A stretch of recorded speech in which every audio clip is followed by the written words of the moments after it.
اعوذ باللہ من الشیطان الرجیم بسم اللہ الرحمن الرحیم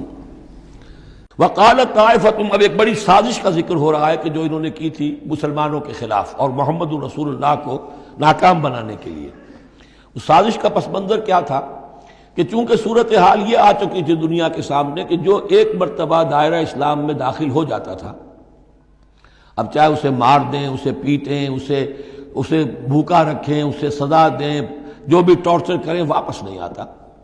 تو دھاک بیٹھ گئی نا کہ اسلام کے اندر کوئی ایسی کشش ہے، اسلام کے اندر کوئی ایسی حقانیت ہے، کوئی ایسی مٹھاس ہے کہ ایک آدمی بڑی سے بڑی قربانی دینے کو تیار ہے ایک دفعہ اسلام قبول کرنے کے بعد، اسلام کو سے دستبردار ہونے کو تیار نہیں۔ یہ جو ساکھ بن گئی تھی، اس کو توڑنے کا ذریعہ سوچا انہوں نے کہ ایسا کرو، صبح کے وقت اعلان کرو کہ ہم ایمان لے آئے، سارا دن محمد کی صحبت میں رہو صلی اللہ علیہ وسلم، شام کو کہہ دو جی دیکھ لیا ہم نے، کچھ نہیں ہے یہاں، یہ دور کے ڈھول سہانے ہیں، ہم تو اپنے ہی کفر میں جا رہے ہیں، اپنے ہی راستے پہ جا رہے ہیں۔ اب اس سے یقیناً کچھ لوگ سمجھیں گے کہ انہوں نے سازش کی ہوگی، کچھ لوگ سمجھیں گے کہ بھائی بڑے متقی لوگ تھے، بڑے خشوع و خضوع کے ساتھ آئے تھے، بڑے اعلان کے ساتھ، شان کے ساتھ انہوں نے کلمہ کہا تھا اور ایمان قبول کیا تھا، پھر دیکھو سارے دن حضور کی محفل میں بیٹھے رہے ہیں، کچھ نہ کچھ تو دیکھا ہی ہوگا نا آخر، ایسے کیسے یہ لوگ چلے گئے۔ عام لوگوں کے دلوں میں وسوسہ اندازی جو ہے اس سے کرنا بہت آسان کام ہے، وہ سازش تھی جو بنائی، اور اسی کا اصل میں تعلق ہے قتل مرتد کی سزا۔ اسلامی ریاست میں اس سازش کا راستہ روکنے کے لیے یہ سزا تجویز کی گئی ہے کہ جو شخص ایمان لے آئے پھر کفر میں جائے گا تو قتل کر دیا جائے گا، کیونکہ اسلامی ریاست کی بنیاد ہے، آئیڈیولوجیکل ریاست ہے یہ، ایمان اور اسلامی تو اس کی بنیاد ہے، اس کی جڑوں کو کھولنے والی جو چیز ہو سکتی ہے اس کی تو پوری جو ہے اس کی بندش اور اس کا سد باب ہونا چاہیے۔ وقالت طائفۃ من اہل الکتاب آمنوا بالذی انزل علی الذین آمنوا وجہ النہار، اور اہل کتاب کے گروہ نے یہ طے کیا ایمان لاؤ اس چیز پر جو نازل کی گئی ہے ان اہل ایمان پر صبح کے وقت، دن چڑھے، وکفروا آخرہ، اور کفر کر دو، اعلان کفر کر دو دن کے آخر میں، لعلہم یرجعون، شاید ان میں سے بھی کچھ لوٹ آئیں، اندر سے جا کے کچھ لوگوں کو تو گھسیٹ لائیں گے ہم کہ وہ جو ہے وہ بھی اسلام کو چھوڑ دیں، وہ مشتبہ ہو جائے معاملہ، ان پر وسوسہ پیدا ہو جائے۔ وَلَا تُؤْمِنُوا إِلَّا لِمَنْ تَبِعَ دِينَكُمْ، اور دیکھو ہرگز ایمان نہ لانا مگر اسی چیز پر کہ جو تمہارے دین کی پیروی کرے، ماننی اسی کی بات ہے۔ یعنی خطرہ بھی تھا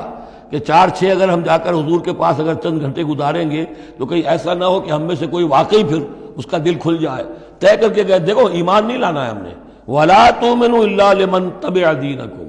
اس پر ایمان نہیں لانا ہے ہم نے، لیکن صرف اعلان کرنا ایمان کا۔ یہ ہے مثال قرآن مجید میں شعوری نفاق، یعنی جو وقت انہوں نے گزارا ہے یہ ہے تو اسلام کا، قانوناً تو مسلمان ہیں، اگر اس دوران میں ان میں سے کوئی مر جاتا تو اس کی نماز جنازہ پڑھی جاتی، لیکن انہیں معلوم تھا کہ ہم مسلمان نہیں ہیں، جبکہ ایک وہ غیر شعوری نفاق ہے کہ اندر ایمان ختم ہو چکا ہے لیکن انسان سمجھتا ہے میں تو مومن ہوں، حالانکہ اس کا کردار وہ جو ہے منافقانہ ہے، اس کا عمل منافقانہ ہے، اور اس کے اندر سے ایمان کی پونجی جو ہے جیسے کہ دیمک کسی کڑی کو کھا جائے تو شیطین کو چٹ کر چکی ہے دیمک، لیکن یہ کہ بہرحال اوپر ایک پردہ پڑا ہوا ہے، وہ ہے غیر شعوری نفاق اور یہ ہے شعوری نفاق۔ قل ان الہدی ھدی اللہ، اے نبی ان سے کہہ دیجئے دیکھو اصل ہدایت تو اللہ کی ہدایت ہے،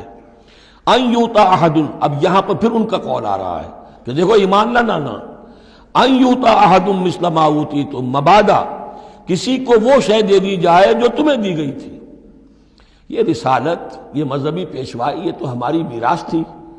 ہم اگر انہیں مان لیں گے تو وہ چیز ہم سے ان کو منتقل ہو جائے گی، لہذا ماننا تو نہیں ہے، لیکن یہ کہ ان کی بہرحال کسی طریقے سے ہوا اکھیڑنے کے لیے ہمیں یہ کام کرنا ہے۔ اور یحاجوکم عند ربکم، یا تمہارے خلاف حجت قائم کریں اللہ کے نزدیک۔ قل ان الفضل بید اللہ، کہہ دیجئے ان سے کہ فضل کل کا کل اللہ کے ہاتھ میں ہے، یؤتی ہے من یشاء، وہ جس کو چاہتا ہے دیتا ہے۔ اس نے 2000 برس تک ایک منصب پر تمہیں فائز رکھا، اب جو ہے تم اس منصب کے نااہل ثابت ہو چکے ہو، تمہیں معزول کر دیا گیا، اور اب ایک نئی امت ہم نے بنائی ہے اور اس کو اس مقام پر نصب کر دیا ہے، انسٹالیشن ہو چکی ہے۔ واللہ ذو الفضل العظیم، قل ان الفضل بید اللہ یؤتیہ من یشاء واللہ واسع علیم، اللہ بہت وسعت والا اور جاننے والا ہے، یختص برحمتہ من یشاء، وہ مختص کر لیتا ہے اپنی رحمت کے لیے جس کو چاہتا ہے، واللہ ذو الفضل العظیم، اللہ بڑے فضل کا مالک ہے۔ صدق اللہ العظیم۔